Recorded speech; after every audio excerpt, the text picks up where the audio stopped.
My next guest is an undefeated middleweight contender from Israel. And on August 22nd, he'll be headlining Dana White Contender Series when he fights Zach Reese for an opportunity to sign with the UFC. He joins me right now, a very special man. He's the man they call the Israeli tank, Eli Aronov. Eli, thank you so much for being here, my friend.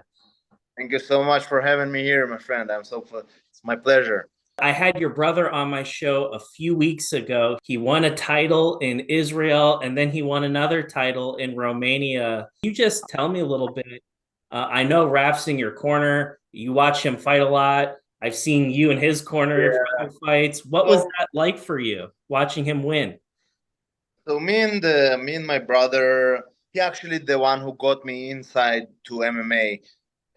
I was mixed martial arts my whole life. I was started at the age of 6 at judo, and then moved to Greco-Roman wrestling at the age of 12. But actually, MMA, I started because of Rafael, my brother, my older brother, and since that day we are together in the sport. He was the one to like get me into it, and since then it just was like a snowboard, snowball that get bigger and bigger and bigger. Yeah, he's always example for me what it like, as a big brother, what it's like to be a fighter and everything. I look at him a lot. Of course, he always was my big brother. We grew up together. We trained together. We also has a younger sister. She's also like she just took second place in the world JJIF jiu-jitsu. Yeah. So fighting is part of our blood. So yeah, he's Rafael. I call him Rafi, my older brother. He's definitely a very good example of a fighter, and I look at him a lot. And we grew up in this sport together. Me fighting him, we always had like I was in his corner, he was in mine corner, all the fights. And yeah, we shared the love and the passion to this amazing sport, the MMA, and we grew up together in the sport.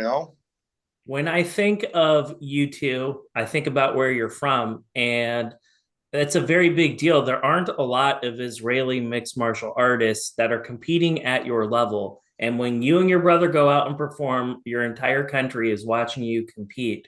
That's a great thing, but that's like a burden to put on somebody's shoulders just relatively new into this mixed martial arts career. And I wanted to get your perspective on that. Like, it's different for you compared to people here, right? Because I know tons of people from Canada, from USA, they fight in the UFC. And I'm not saying it's not a big deal, but you understand what I'm saying. It's very different when Yeah. somebody like you competes at this stage because of what it means for the people back home. And I was hoping you could talk to me about that a little bit. Yeah, so of course, us fighting from a small country, there's a big chip on our shoulder, I would call it, because yes, there's the MMA community in Israel. Actually, it's getting bigger and bigger and bigger. We get more fighters, but it's still not a lot of fighters fighting on the highest levels. It's not like in for example, USA, you have like I don't know how many of them, thousand of thousand. No, Israel is only have like really, really rare few fighters. So every fighter, when he goes to fight, a lot of people in our country watching and expecting it. And yeah, of course, it comes with pressure, knowing you carrying all this and you need to represent your country. But pressure make diamonds. If you're a fighter, you thrive in the fire. You live for that. And yeah, I'm proud to represent. I'm happy to know that my country, they're not only watching me. The small secret is in Israel, there's our power. They're watching, but they're with me. When I fight, I feel like my country is with me. And it's a big power for me. It's one of the most important things to me to represent my country, represent my people. And yeah, I feel it inside the cage. I feel this power, this energy that I bring my country inside the cage. I represent them. Yeah, of course, it's a huge thing. Moving to Las Vegas from Israel, I can't think of a more different place to have to train. You're in a new, strange country, not speaking like your English is better than my English, probably. But in any event, I'm just thinking about you and I'm just like, you moved to a brand new country, a new gym, new people. It's a totally different way of life out here.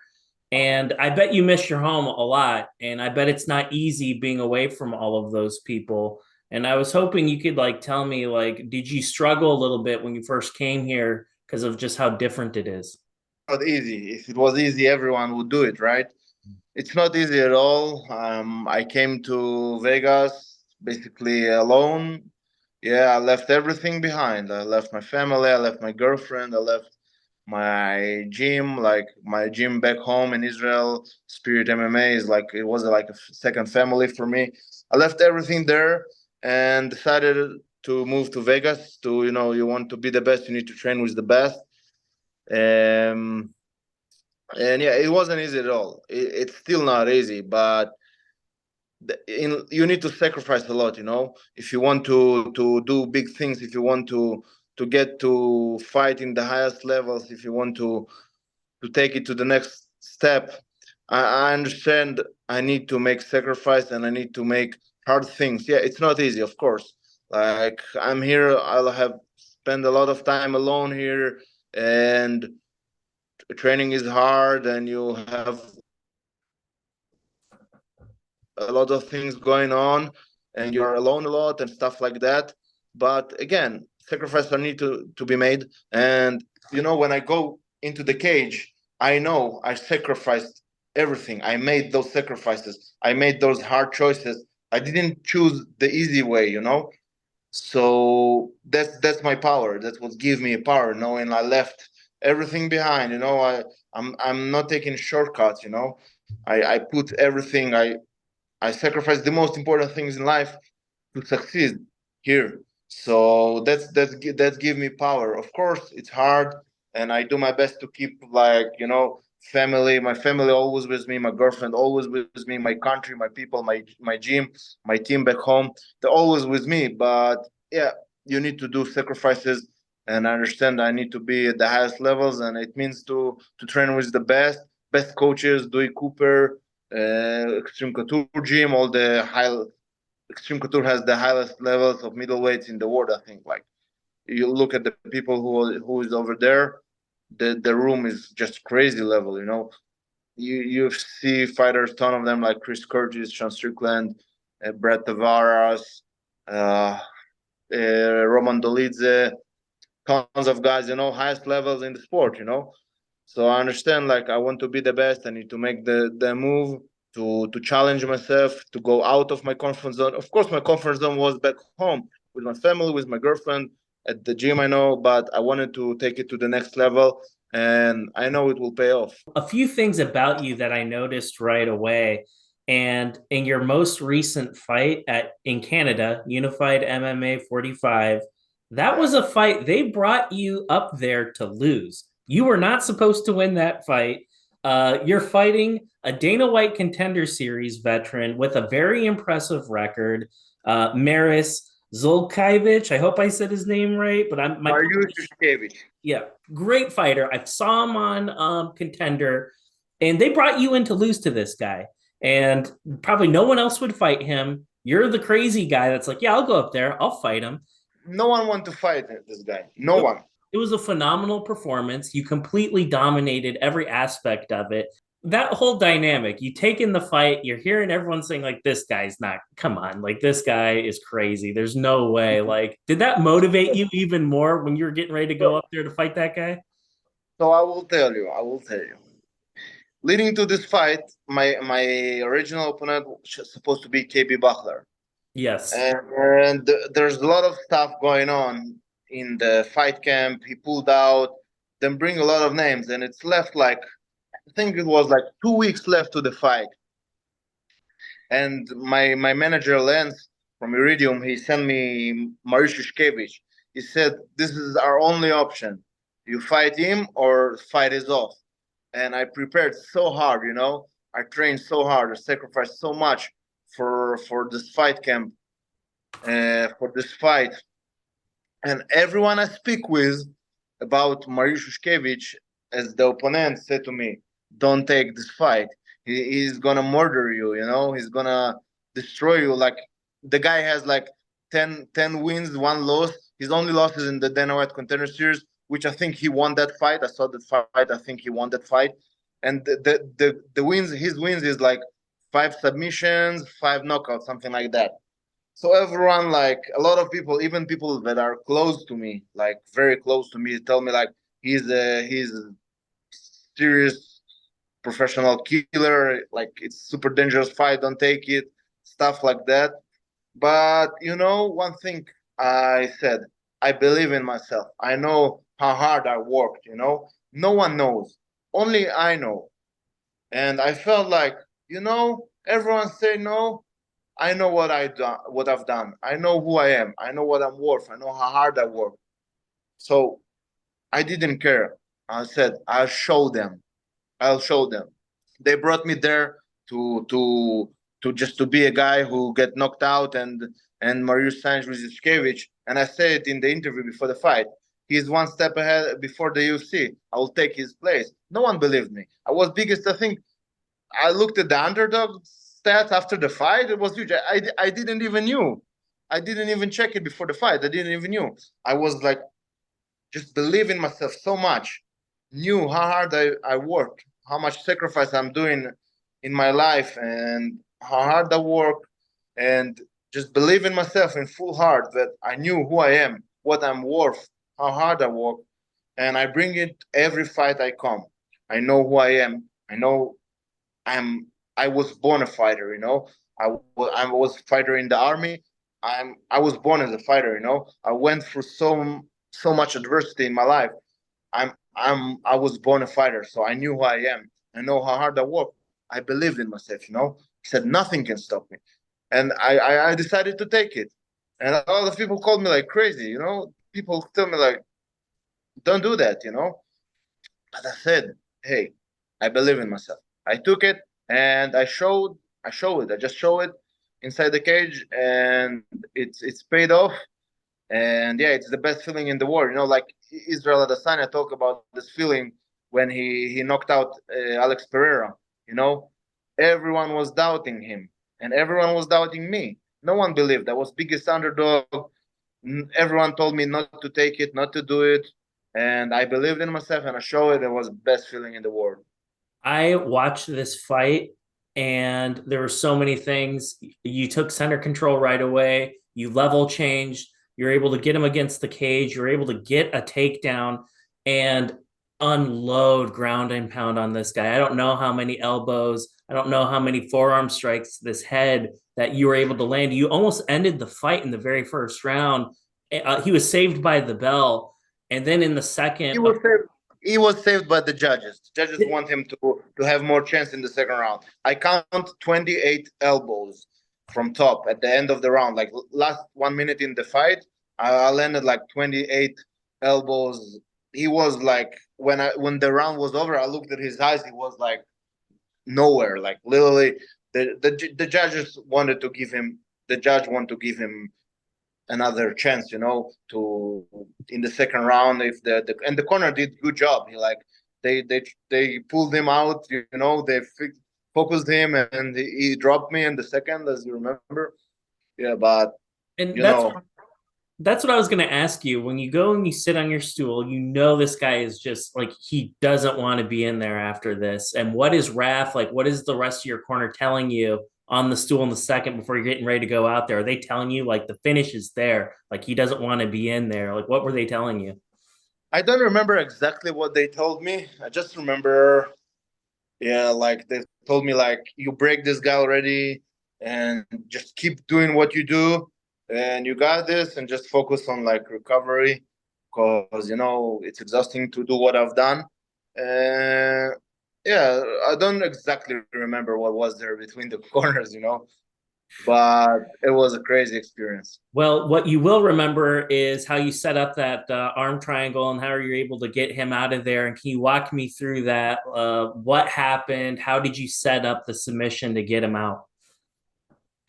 So The arm triangle submission is one of my favorite submissions, and I just knew I didn't even think about it. I worked, I kept like ground and pounding him, and I know he will break eventually and he will give me something. And it happened, you know. I managed to break him in the end. It's wheel, you know, it's clash of wheels. Who give up first? And I managed to break him, and he gave me that submission. And once I see the arm triangle, I'm finished it. You know, that's one of my favorite submissions.